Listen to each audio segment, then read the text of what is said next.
Pues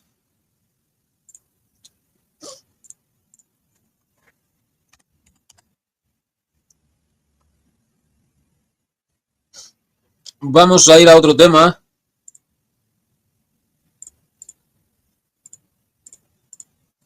Axios, la CIA se jactó de haber engañado al Congreso en la investigación sobre el asesinato de Kennedy. Que por cierto, hoy hace 62 años que lo mataron.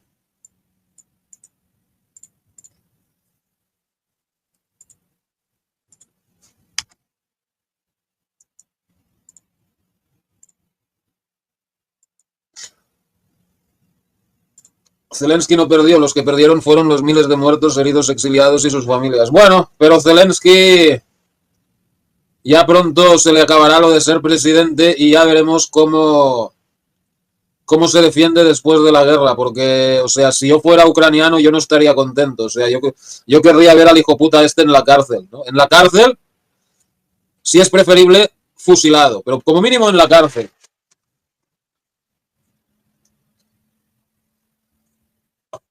Aunque bueno, los alemanes o los ingleses o algún país de estos chorras que los apoyan le darán cobijo y se irá a un exilio dorado, ¿no?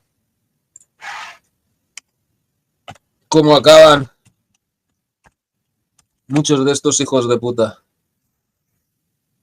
pro yanquis y pro judíos.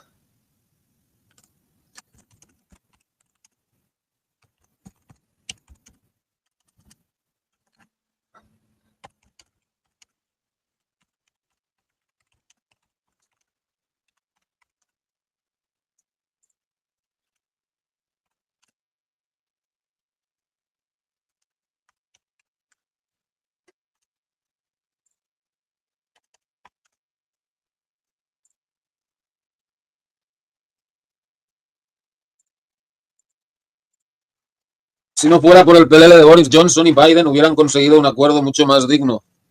Sí, o sea, si hubieran empezado a negociar en el 2014, se podrían haber quedado con todo su territorio. O sea, con autonomía para el Donbass y garantías para la flota rusa en Crimea hubiera bastado, ¿no? Y aparte de no entrar, o sea, solo con que hubieran estado de acuerdo, autonomía para el Donbass, garantías para la flota rusa en Crimea y no entrar en la OTAN, ya está, se habrían podido quedar todo su territorio. Si hubieran negociado en el 2022, pues solo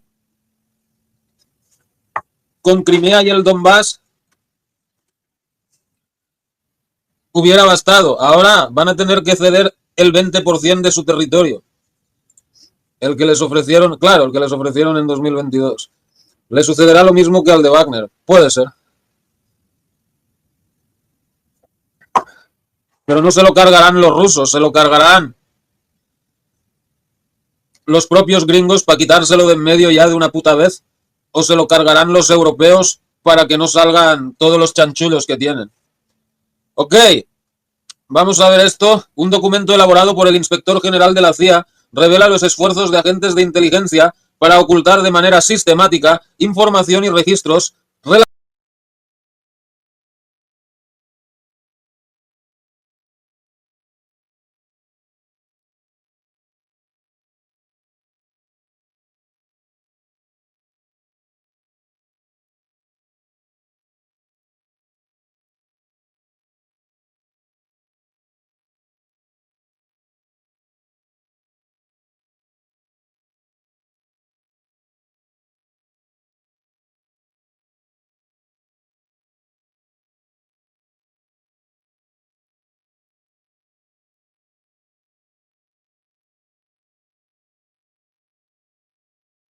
A ver, disculpen. Sacó de la llamada no sé qué. Inteligencia para ocultar de manera sistemática información y registros relacionados con el asesinato. Un ex informante de la CIA afirmó que un documento secreto reveló que un funcionario de la agencia se jactaba de haber engañado a los investigadores del Congreso sobre las actividades en México de Lee Harvey Oswald, el hombre acusado de matar al presidente estadounidense John F. Kennedy poco antes del asesinato, reportó Axios.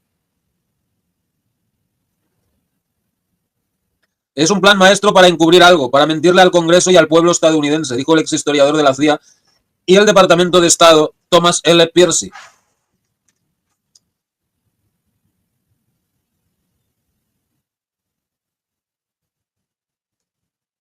Bueno, se dice sobre lo de Oswald en México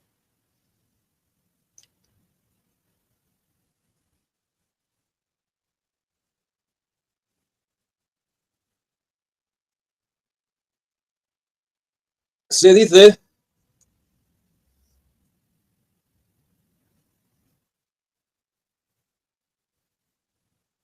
que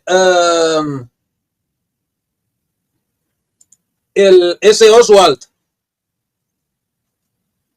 que se ve entrando en la embajada soviética de México, en realidad no era Oswald, sino que era un doble enviado por la CIA. ¿Para qué? Cuando mataran a Kennedy, desviar la atención hacia los rusos y los cubanos, ¿no? Y quitarse la atención de encima de ellos mismos, que eran pues los autores reales del asesinato junto con la mafia y el Mossad, ¿no?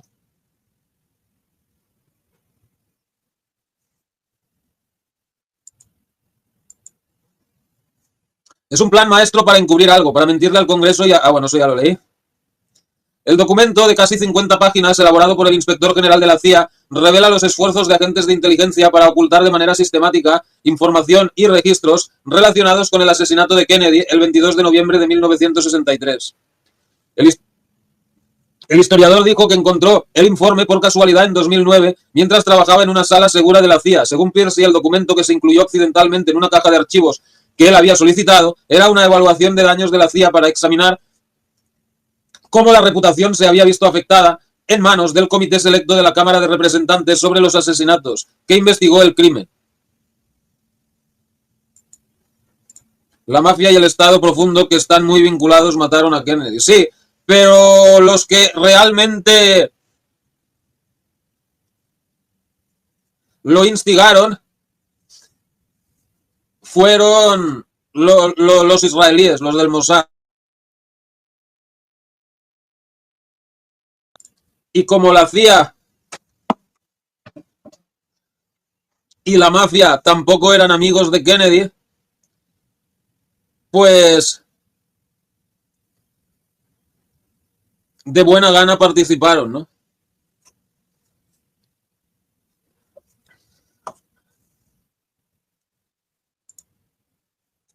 Además, contenía un memorando de un funcionario de la agencia de inteligencia que en 1978 se jactó de que él y dos colegas engañaron al consejero jefe del HSCA, Robert Blakey, al presentarle copias censuradas de los archivos procedentes de la estación de la CIA en Ciudad de México.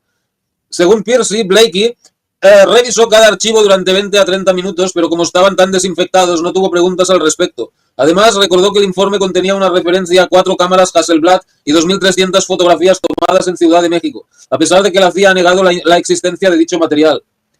El medio destaca que los investigadores están presionando a la CIA para que publique el documento, ya que se acerca el 62 aniversario del asesinato de Kennedy. Se acerca, es hoy. La agencia de inteligencia intentará localizar el informe, dijo un portavoz de Axios. Sí, claro.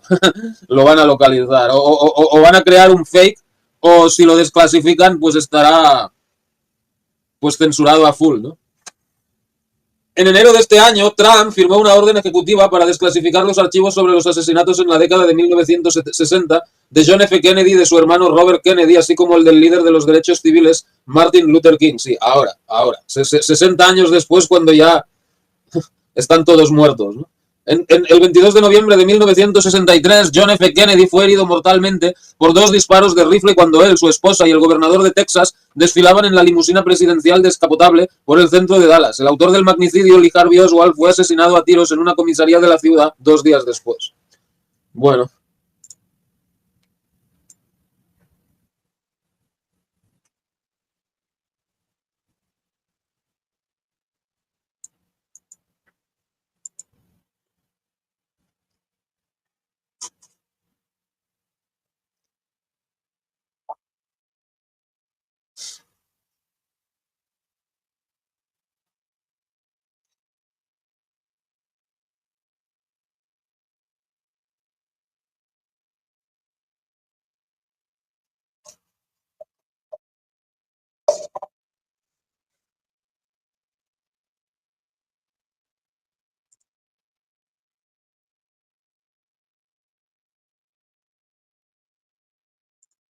Bueno, ahí está. Lo que les digo, los Kennedy contra los judíos. Joseph Kennedy Sr. se convirtió en el director de banco más joven de la historia de Estados Unidos a los 25 años. Nos dicen que era un villano, un contrabandista, en la cama con la mafia, que engañó a su esposa con la actriz Gloria Swanson, un hombre que usó su fortuna para comprarle la presidencia a su hijo no autorizado. Como siempre nos están mintiendo, escribe Donald Jeffries. En 1937, un joven JFK escribió: Adolf Hitler es uno de los hombres más grandes. Los mayores confían en él y los jóvenes le idolatran. Es la veneración de un héroe nacional que ha servido a su país. En 1945, a punto de presentarse a un cargo político, JFK declaró: Hitler saldrá del odio que ahora le rodea en unos años como una de las personalidades más importantes que jamás hayan existido. JFK también afirmó que Hitler tenía un misterio sobre él, en la forma en que vivió y en la forma en que murió, que perdurará y crecerá después de él. Tenía el material en su interior del que están hechas las leyendas. Ese mismo año, JFK recorrió Europa con James Forrestal, un amigo cercano de su padre, que llegó a ser secretario de defensa bajo Truman y más tarde fue expulsado por una ventana del Hospital Naval de Bethesda. Por una asombrosa coincidencia, Forrestal fue uno de los críticos más vocales del recién creado Estado de Israel. Bueno, sobre Forrestal, no sé, se dice que Forrestal lo mataron porque, pues bueno, sabía demasiado sobre el tema OVNI, sobre lo de Roswell y todo ese rollo. Y parece que, o sea, bueno, o él quería contarlo o estaba perdiendo el juicio o algo así. Por eso lo metieron en el loquero ese, en lo que pone ahí, en el hospital ese. Y ahí se lo cargaron. En 1939, John F. Kennedy, de 22 años, visitó Palestina, que existía a pesar de las protestas de los sionistas modernos, y escribió sus impresiones en una carta notablemente perspicaz a su padre. Casi había adjuntado esta carta a mi libro American Memory Hall en su fase inicial. JFK revela que él y su padre ya habían hablado de este tema antes. Querido papá, pensé en escribirte mis impresiones sobre Palestina mientras aún estaban frescas en mi mente, aunque sin duda, si conozco a los judíos, tú conoces toda la historia. Merece la pena echarle un vistazo complejo. JFK escribe: en el lado judío existe un deseo de dominación total, con Jerusalén como capital de su nueva tierra de leche y miel con derecho a colonizar Transjordania. O sea, Cisjordania, ¿no? Creen que, si se les dan suficientes oportunidades, pueden cultivar y desarrollar la tierra como han hecho en la parte occidental. La respuesta árabe a esto, por cierto, es que los judíos han tenido la ventaja del capital, que, si los árabes lo hubieran tenido, podrían haber realizado milagros similares.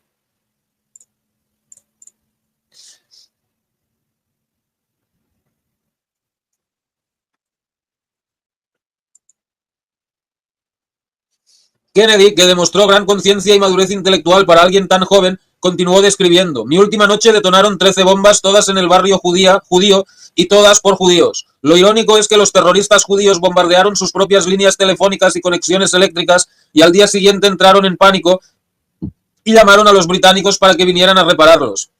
La simpatía de la gente sobre el terreno parece dirigirse a los árabes. Esto no solo se debe a que los judíos, al menos algunos de sus líderes, o sea, los británicos, por lo menos los británicos ahí sobre el terreno, tenían más simpatía por los árabes que por los judíos, ¿no? Que bueno, eso contrasta con lo que hicieron los jefes en Londres, ¿no? Abandonar el territorio a los judíos, aunque bueno, también es verdad que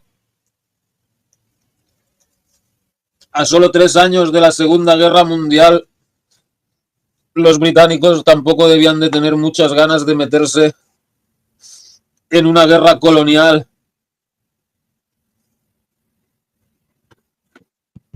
por un territorio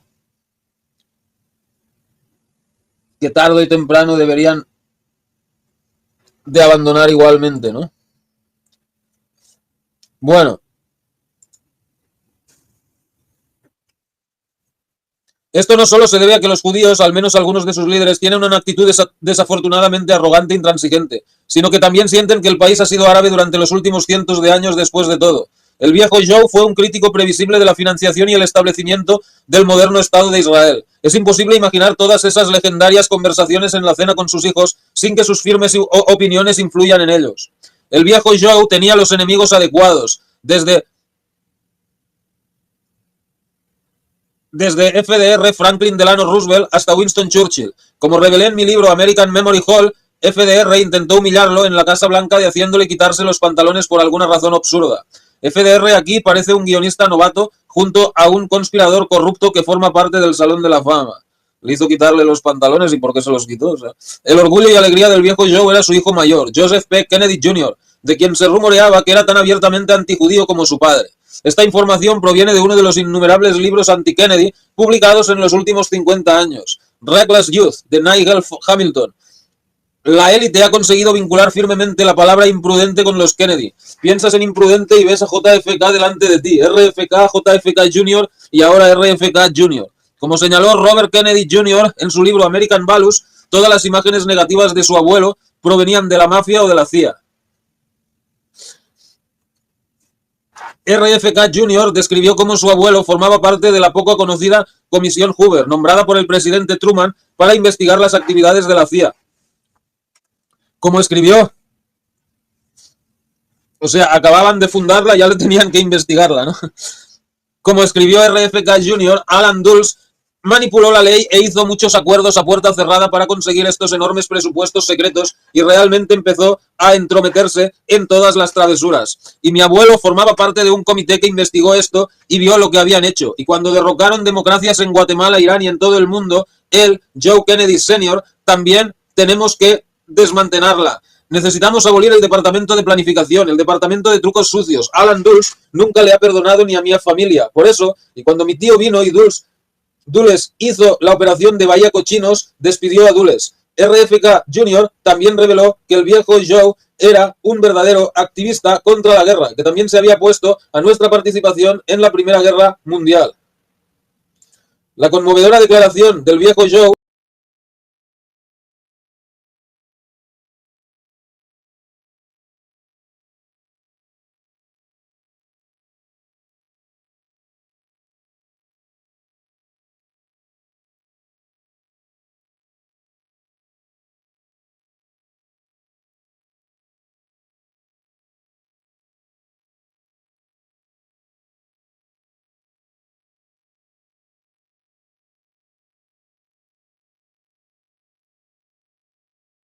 Ok, disculpen.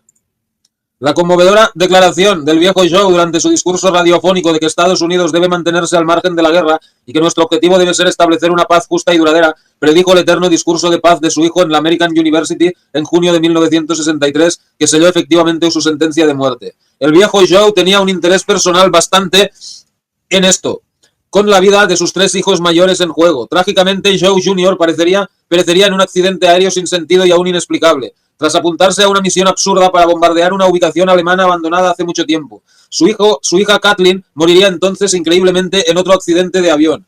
Jack casi muere y se convirtió en un verdadero héroe de guerra al sacar a salvo a un miembro herido de la tripulación agarrando la cuerda de su chaleco salvavidas PT-109 entre los dientes y nadando más de 5 kilómetros hasta ponerse a salvo.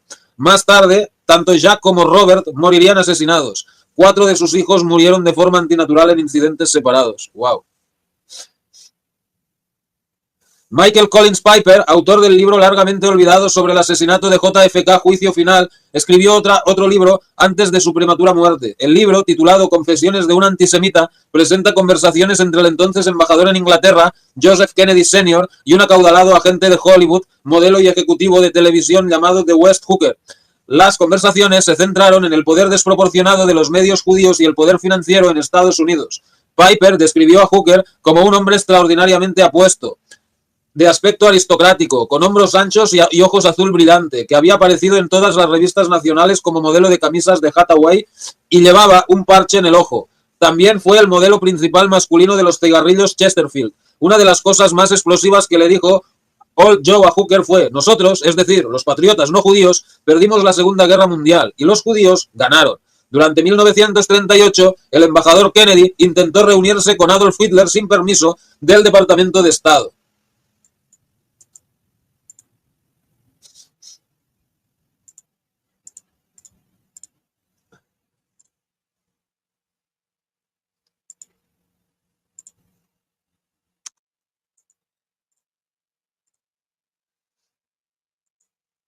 Gracias a la investigación no deseada de Piper, ahora sabemos que el presidente Kennedy estaba en una pelea a puerta cerrada con el presidente israelí David Ben Gurion en el momento de su asesinato. JFK estaba furioso por el desarrollo de armas nucleares por parte de los israelíes. Solo recientemente supe que el 22 de noviembre de 1963 coincidió con el 53º aniversario del día en que los banqueros que planearon la creación del sistema de la Reserva Federal se reunieron por primera vez en Hoboken, Nueva York. JFK y su hermano, el fiscal general Bobby Kennedy, enfurecieron a los líderes sionistas al apoyar una investigación liderada por el senador William Fulbright, a quien Kennedy intentó sin éxito nombrar secretario de Estado, que se centraba en el registro del Consejo Sionista Americano como agente extranjero, cubierto por la Ley de Registro de Agentes Extranjeros de 1938, lo que habría dejado al Departamento de Presión, la IPAC, prácticamente impotente.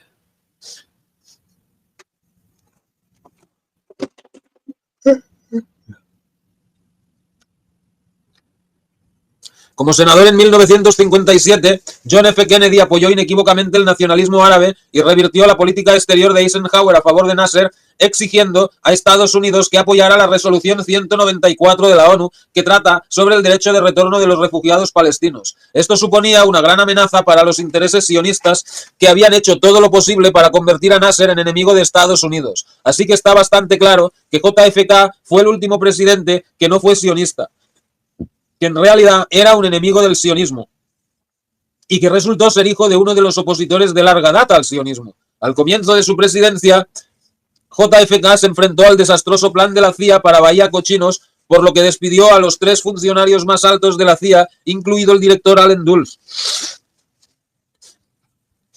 El mismo Dulles que su padre ya despreciaba. El mismo Dulles que formaría parte de la comisión Warren que encubrió su asesinato. JFK es el último presidente que se opuso a Israel y el último hombre en la Casa Blanca que pensaba que tenía el poder. Claro, ahora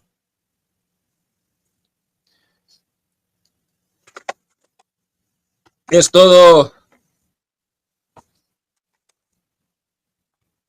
financiado por los multimillonarios judíos y todo este rollo, ¿no?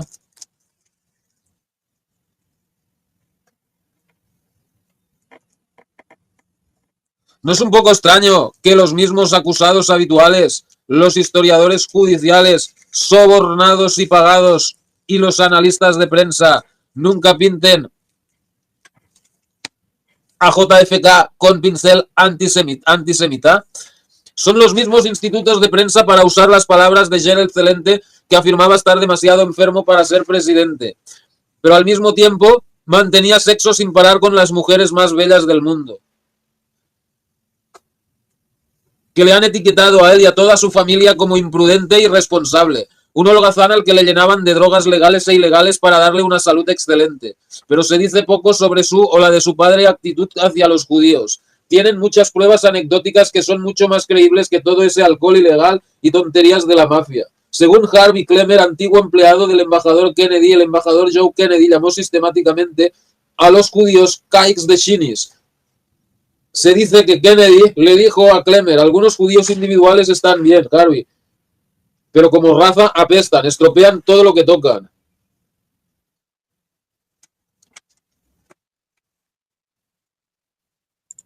Recientemente fui reportero en la conferencia Turning the Tide 9/11 en Washington, D.C., organizado por mi amigo Richard Gage. Me alegró mucho conocer a Denis Kucinich, uno de mis políticos modernos favoritos. En su discurso en la conferencia, Kucinich me sorprendió con su postura antisionista. Se me ocurrió de que fue Kucinich quien nombró a JFK Jr. presidente de su campaña presidencial. Kucinich abandonaría la campaña de RFK Jr. en circunstancias poco claras tras los desconcertantes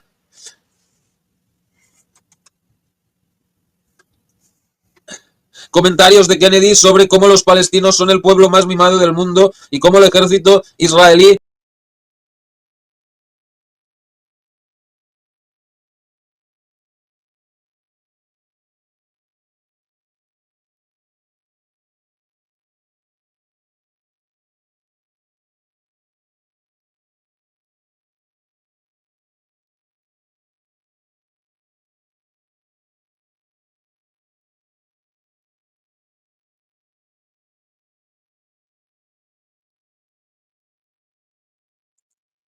Ok, otra vez, disculpen. Bueno.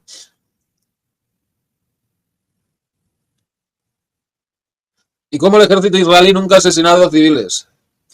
RFK Jr. no puede creer esto en absoluto. Su elección por Kucinich indica que él, al igual que su abuelo, su padre y su tío, tiene profundas reservas sobre el sionismo. Pero entonces apareció el rabino Shmuley y de hecho se convirtió en la persona de contacto de RFK Jr. No puedo imaginar cuánto despreciaría el viejo Joe al rabino Shmuley. Bueno, seguramente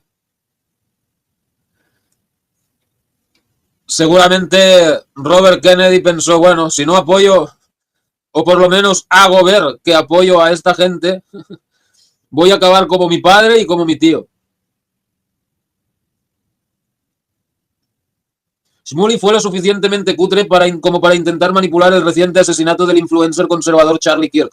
La muerte de Kirk ha demostrado una vez más la creciente división en Estados Unidos entre quienes son conscientes del poder del sionismo sobre nuestra política exterior y cultura interna, y quienes prefieren silbar frente a la sinagoga. El viejo Joe Kennedy fue uno de los primeros críticos de la Reserva Federal. Como director de su propio pequeño estudio en Hollywood, entendía de primera mano el poder desproporcionado que los inmigrantes judíos ejercían sobre nuestra civilización incluso entonces. Defendió consistentemente la paz y también recomendó restringir drásticamente los poderes de la CIA. 2 décadas antes de las audiencias del Comité Church, su inoportuno golpe al inicio de la presidencia de su hijo le impidió ser el asesor y confidente de confianza que siempre había sido durante el breve mandato de JFK.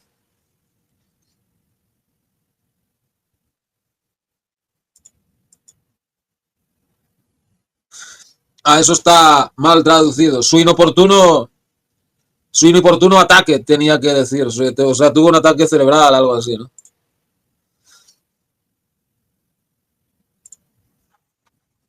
Los mundos de 1938 y 1963 siguen siendo relevantes. Las decisiones que se tomaron para causar una masacre de millones de europeos y asesinar 25 años después al único presidente amante de la paz que este país ha tenido están directamente relacionadas con el desastre que es América 2.0. El viejo Joe Kennedy intentó hacer todo lo posible para detener esa masacre y sacrificó mucho él mismo. Las historias imaginativas de Judith Campbell Exner son ahora historia aceptada.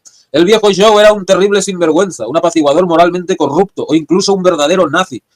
JFK era un hombre completamente degenerado y como hijo de su padre se acostó con una espía nazi. Probablemente RFK mandó matar a Marilyn Monroe. Ted Kennedy ahogó, en el mejor de los casos, a Mary Jo Kopechne. Las mismas personas que crearon el mito de Camelot lo destruyeron. Y ahora RFK Jr. es retratado como extremadamente extraño, con un interés perverso en animales atropellados por un coche. Incluso se ríen de él por el molesto trastorno hereditario que afecta a su voz.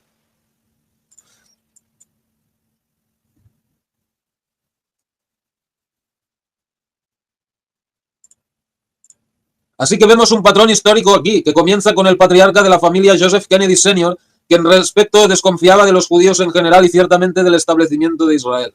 ¿Qué pensaría el viejo Joe del genocidio en Gaza? ¿Cómo se sentiría el presidente Kennedy respecto a sus sueños de personas liberadas gobernando todas partes por sí mismas, una versión actualizada del argumento de los padres fundadores sobre el consentimiento de los gobernados que fue destrozado?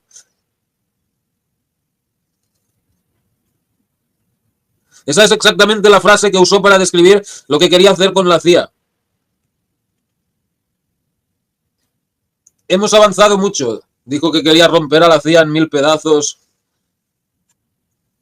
y todo este rollo, ¿no?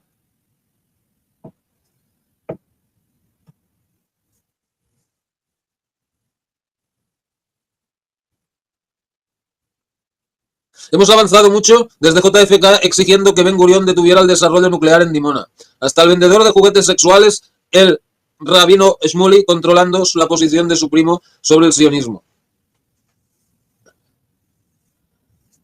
Su primo, su sobrino, está mal traducido, ¿no?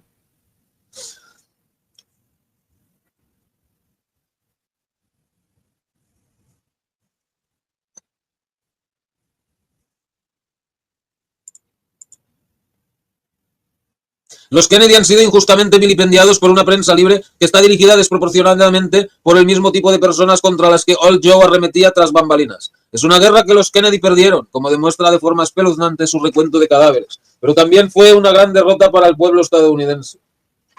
Claro, o sea,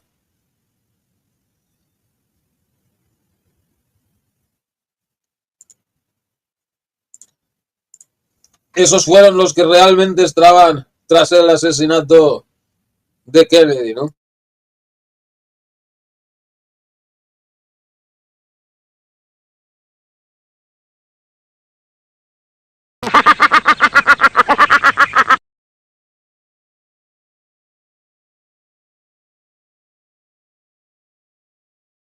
Ok, señores y señoras, llevamos 4 horas de programa, entonces iremos terminando. Y mañana no habrá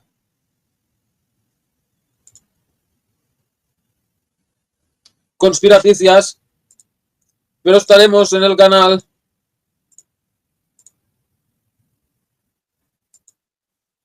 Tertulias Klaus. Ahí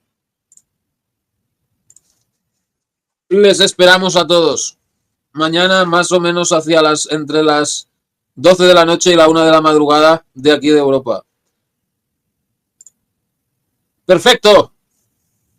Muchas gracias y buenas noches. Chao.